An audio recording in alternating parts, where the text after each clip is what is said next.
Here's Billy and Kendra from Pastures Farm. Me, along with my apprentice and niece, along with her favorite uncle, right? That's right. Yep. Oh, she admitted it. Oh, heavens to Murgatroyd, y'all. I don't know what I'm gonna do.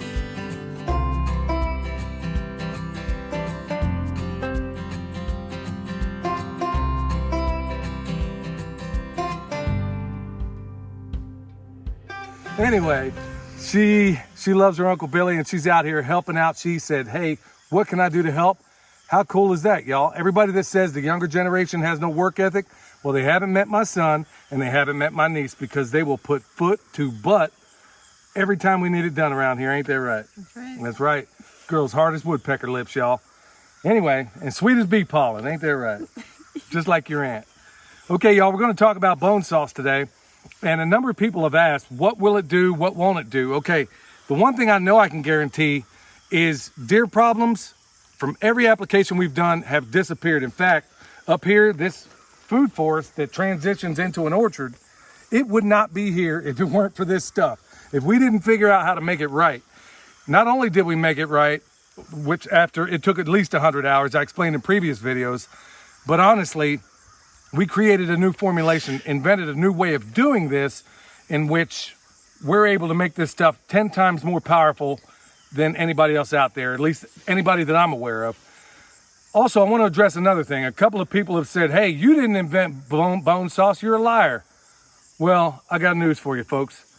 Hate to admit this, but I'm going to refer you back to some previous videos that I did where I openly admitted that Sepp Holzer made the whole world aware of bone sauce, and even he admits that he didn't invent it, that it was a long-standing tradition that they had done back in Austria and parts of Germany, as I understand it. So no, I never once claimed that bone sauce was mine. What I do claim is that the formulation, the way we make it, is exclusively ours. I've tried everything possible, and we invented a method and a technique to make this stuff what it is today. Okay, so with that covered, let's get down to brass tacks.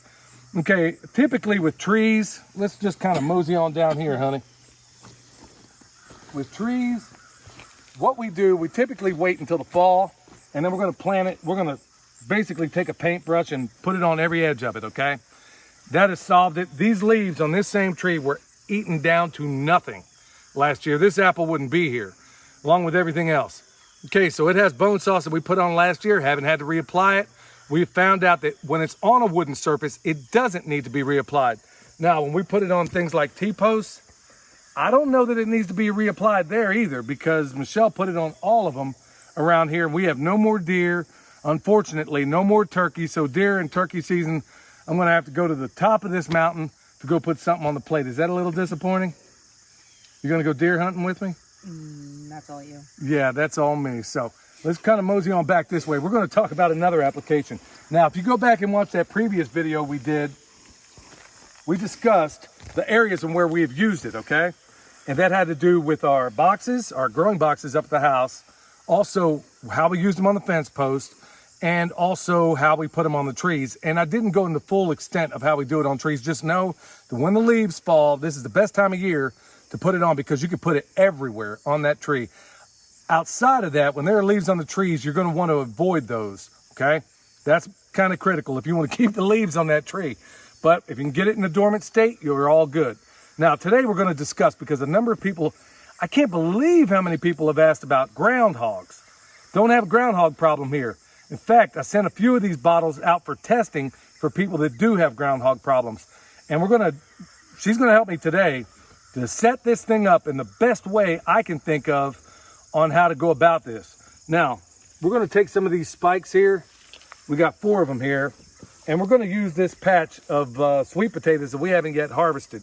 Kind of using them as an experiment. So we're just going to use this as a demonstration spot. So honey, if you want to go down in that far corner, go ahead and put it on there. And I'm going to go ahead and post one up right here. Okay. Come on back right there. Perfect. Okay. Justin from Metcalf Mills he has an idea for a device on how to make this work. Now, here's where it's going to be a little bit different.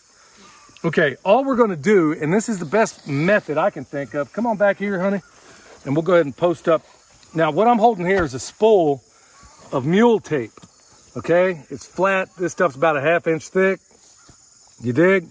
Now, in the electric field, we use this stuff all the time for, well, that's not important, but we use it a lot. Now, the reason I'm choosing to go with mule tape as opposed to just a little string is because I think it'll waft in that the wind will take this stuff. If I have the bone sauce on here, I think it'll carry it further, okay? Now, I'm gonna tell you that if I had a groundhog problem, first of all, my number one solution is if I see one, he'll be dealt with extreme prejudice.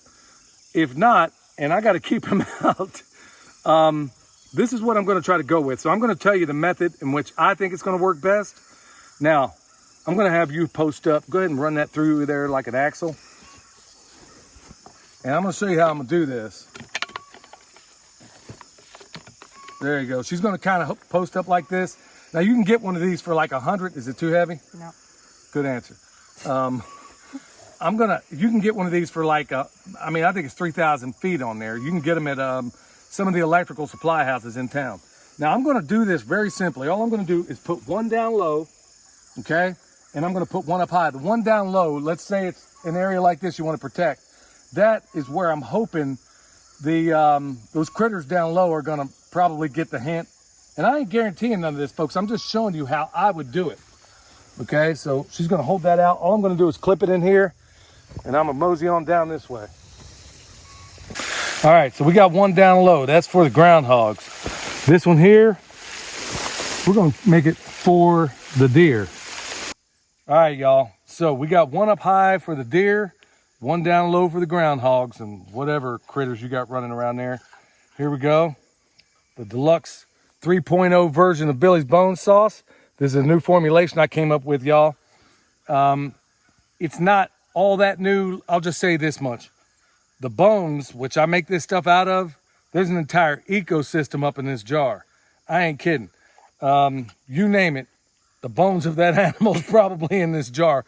But there's one in particular that I think is gonna really scream to the to your problem children out there. You know what I mean? Okay, honey. Here's how we're gonna do this. I want you to just take some of that bone sauce. You got your gloves on? Because if you get this on your hands, you can forget all about finding a husband. Because this stuff stinks. So anyway, yeah, all we want to do, I think, and this is one of the methods Justin came up with before. You don't need a whole lot, y'all. We're gonna do this. Let's go ahead and just paint this stuff. Like, I don't think you can go all the way down. This is a 4-ounce jar. You can go plumb down, to the end of this thing. But honestly, I'll put it on there liberally. Now, some folks say you can cut this stuff 50% with some kind of animal fat. Well, you can do that if you want to. I ain't cutting nothing. I got it out here. I'm gonna make this stuff as strong as it can be. So check this out. We're gonna work as a team here, sweetheart, all right? Mm-hmm. You work the paintbrush, I'll work the sauce.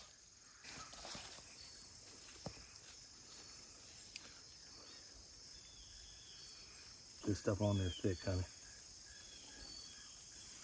Another use for this stuff, I kind of mentioned it earlier, if you got a daughter that you want to keep them boys away from, make her use this as perfume. Good night. Yeah, like I said, good thing you got those gloves on because, see, I don't have to worry about such things. I'm married. I caught my limit. I tagged out, you see? See, I don't have to worry about none of that stuff, but honestly, yeah, put this stuff on, like dab it on, let it, waft in the breeze and then send her off to a party. Yeah, don't worry about anything else. Boys are going to be going the other direction. Danny at Deep South was telling me there ain't nothing coming around, and I believe him. It's also been the observations of a number of other people. Sepp Holter himself even said that nothing's coming around. I will tell you that the problem with some of this stuff is, I think some people put it on way thicker. A little bit of this stuff goes a long way. That's a 4-ounce jar, y'all, and we're more than halfway through, and she hasn't used but a smidgen of it. And as far as the trees, just coat it on there. You'll see it because there's almost like an oily substance in there. Now, it's called bone sauce, but let me also say, you don't go eating this stuff. In fact, maybe I need to put deer repellent on the label because I guarantee somebody's out there going to be trying to put this on some ribs. All right, there you have it. So was that terribly difficult to do? Not really. No. Yeah, not the best color commentator for nothing, y'all. Anyway, remember, this stuff here is mule tape. If you want to try something else, I suspect you could probably take a rag, maybe coat the rag with some of this stuff, and maybe if you had string, kind of put it periodically around there. But if you got groundhog issues, like I said, I don't guarantee that this is going to happen. So this video is primarily for those out there that are testing this for me. This is what I recommend. If you have another method and it works, by all means, let me know.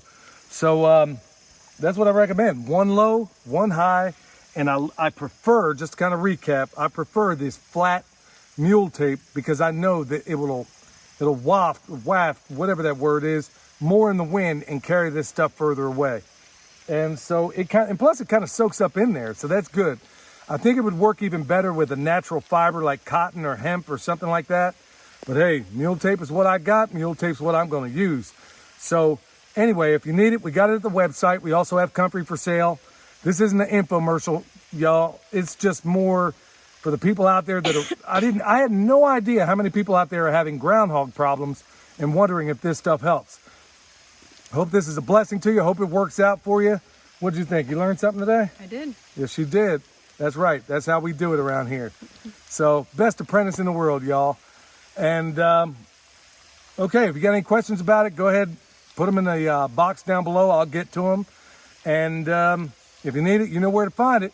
Till next time, this is Billy and Kendra from Permapastures Farm. We'll see y'all next time.